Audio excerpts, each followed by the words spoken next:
So yesterday it happened. San Francisco decided, you know what? We need a scapegoat for losing Super Bowl 58. So let's make it that guy right there, Steve Wilks. He really got screwed in Carolina after doing a good job the last 2 months as head coach there and got fired so they could bring Frank Reich in, who failed miserably. He gets to San Francisco, good chance to be on a winning coaching staff, goes to a Super Bowl, and then he gets fired because they lost the Super Bowl. Nick Bosa talked about Steve Wilks and how they just weren't prepared. What? In the Super Bowl? The zone read got us a couple of times. We could have been more prepared there. We have to know in crucial situations who's going to have the ball. If we could get them back, we would have been more prepared. And that's an indictment on Steve Wilks, and frankly also an indictment on the veteran defensive players on the field for San Francisco. So look, when players are talking like that, either they just didn't like Steve Wilks or they're looking for a scapegoat and they made it Steve Wilks. I would just say this, because I have no problem. If you want to fire Steve Wilks, fire him. I'm fine with it. There's other qualified defensive coordinators, or Rex Ryan, that they should hire. We'll get to that in a second. I will just say this. To me, Steve Wilks didn't get fired solely because of how and why they lost the Super Bowl. If you want to point to their defensive effort against Green Bay, that's a pretty good exhibit to show people. If you want to show them going down 17-0 to Detroit, that's a pretty good exhibit to show against Steve Wilks. But I would say this, in my defense of Steve Wilks, Steve Wilks didn't decide not to block Chris Jones on the third down play in overtime. Steve Wilks held the Patrick Mahomes Kansas City offense essentially to less than 20 points through 4 quarters of play in the biggest game of the year, Super Bowl 58. Steve Wilks didn't decide to let a punt hit him on the side of his foot and turn the ball over for an easy touchdown on the very next play to Kansas City. Steve Wilks didn't tell Christian McCaffrey to fumble the ball on the opening drive of the game when they're going down to get guaranteed points, whether it be a field goal or a touchdown. So yes, Steve Wilks would not have been the right fit. He may have made some decisions that cost you, but he is not solely responsible for the loss. And now Steve Wilks is out of a job. You know what? I was watching this game, and I remember that play like it was yesterday. And I said to myself, I've never seen a head coach so demonstrative about calling a timeout in that point of the game, say, you know what? We're not running that defense. Call something else. And I said to myself right then, I said, you know what? If the San Francisco 49ers lose this game, Steve Wilks is going to get fired. Because that showed me right there that Kyle Shanahan, no matter what he says in the media and on interviews, he does not trust Steve Wilks. That showed me right there that Steve Wilks was out the door if they lost that game. And I can tell you, we've all watched a lot of football. You guys played, obviously, the highest level won Super Bowls. I don't know that I can ever remember, and maybe it's happened, I just don't know it, where in a spot like that, the head coach calls a timeout because he's saying to himself, my coordinator lost his mind. That's not the right defense. I've never seen that before. Right, and then that's how you cause a mutiny on the sideline too, right? Because when you go against your defensive coordinator, not only did the coordinator understand that he's just been overthrown, but Nick Bosa and the rest of the boys. Now you created panic. Now you created panic in overtime when you're going against Patrick Mahomes. Now you create a miscommunication on the back end.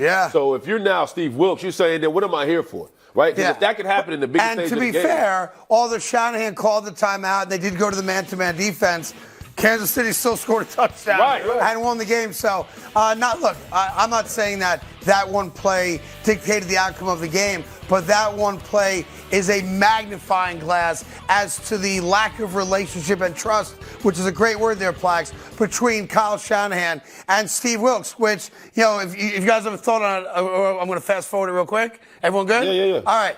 Now brings up the question, all right, well, who replaces him? Rex Ryan. Obvious answer. Because Rex even said there's only a couple jobs in the NFL that I would take, and I would say no to a lot of them because they ain't got the talent to win. Could you imagine after Dallas spurns Rex Ryan over contractual terms and money and all that? Oh, is that right? Oh, you don't want me? You want Mike Zimmer?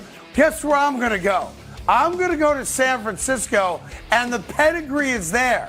And if I'm Rex Ryan, and I got that burning desire not just to be a coordinator, but to be a head coach again one day before my career's a wrap. I go to San Francisco. We all agree that they're a lock to be in the postseason next year and probably win their division and are already the favorites to win the Super Bowl. Rex Ryan goes to Frisco. He makes a couple $1,000,000. He tinkers a little bit with that defense. San Fran wins the Super Bowl in a close game against the New York Jets and allow the dream scenario. And Rex Ryan becomes the #1 head coaching candidate in the NFL. Like, the best thing that might have happened to Rex was Jerry Jones getting cold feet and hiring Mike Zimmer. I think Willie knows this. Like, Rex is petty like that. Yes. So he'll do something to actually throw it in Dallas Cowboys.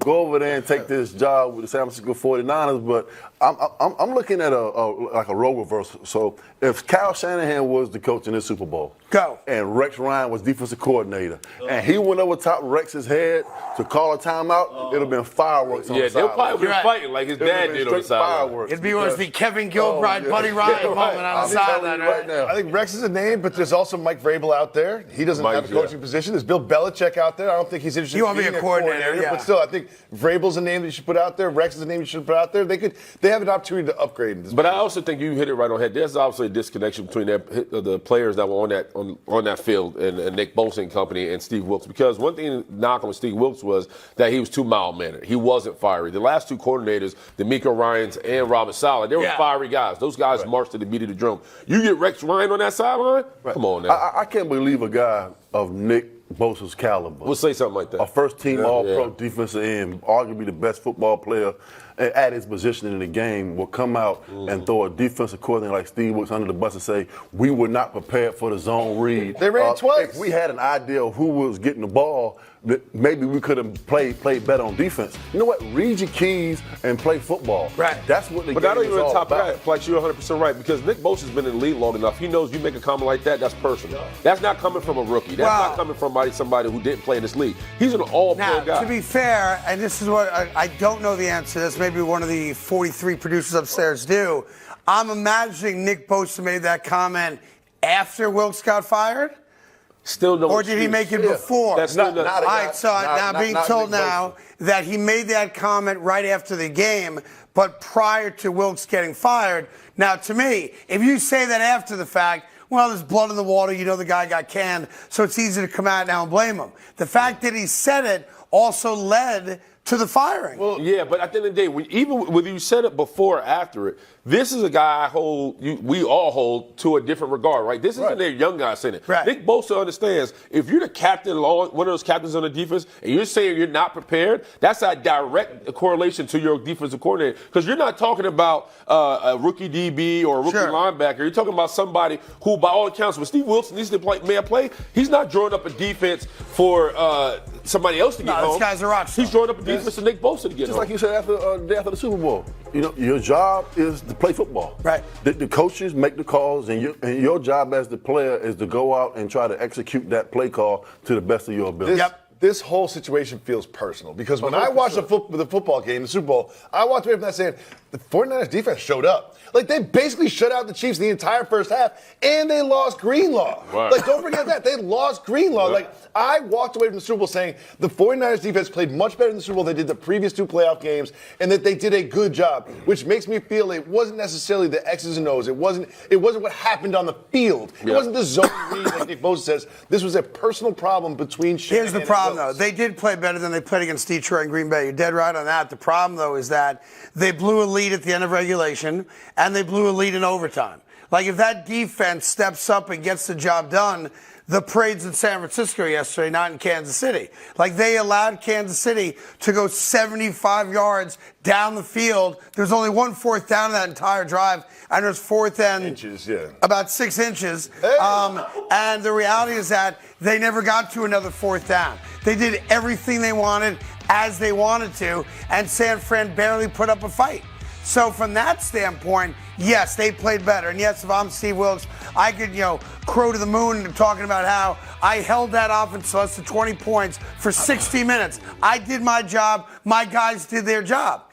But when Bosa, leader of the defense, comes out and goes, we weren't prepared, and when the reality is that you gave up a 75-yard drive to lose the Super Bowl, guess what? You were there for 1 year. They were a good team before you got there. The coach threw you under the bus after the Minnesota loss, October 23rd. Right. I'm guaranteeing you at that moment, Steve Wilks had boxes packed and knew it's a good thing I'm renting because I ain't going to be here very long. Hey, but if you're John Lynch and you're Kyle Shanahan, you're saying to yourself, taking this job as a defensive coordinator for this team, it comes with a tremendous amount of pressure because everybody in Vegas, the fans, us, everybody already has the San Francisco 49ers pegged to win the championship next year. They're favorites. And they don't even have a defensive coordinator. Yep. So with that being said, what coordinator is going to come in to this position and be under pressure and getting scrutinized My guy, all Rex year Ryan. round? Remember, Rex Ryan said when he didn't get the Dallas job, when he was still up in the air, he made it clear there's only a handful of jobs I would come back for, and it's got to be a team that's got talent that just needs a little tweaking. There is no team in football that fits that description better right now than San Francisco. And as much as I'm a Jet fan, and I loved Rex when he was our head coach, as a fan of Rex and a fan of football, I need Rex Ryan back on the sideline. By the way, I'll tell you this.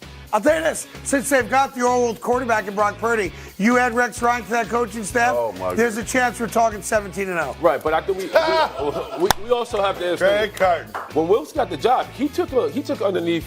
He I guess inherited Robert Sala's defense. He would stay with the 4-3 scheme. If Rex come in, he's going to have a 3-4 scheme. That's right. That's what he coaches. Defense. And they're going to be ball hawking all over the place. Yeah. And by the way, that's a better job than the Cowboy job. Man, you ask me? Hey, the media getting after Rex Ryan if he takes this job and the scrutiny and everything that's going to come with it. Rex is going to turn this into a comedy show. Hey there. Thank you so much for watching The Carton Show. You can subscribe right here to get all the latest bits and segments from the show. And by the way, while you're at it, we have a lot of great shows on FS1, so check them out too.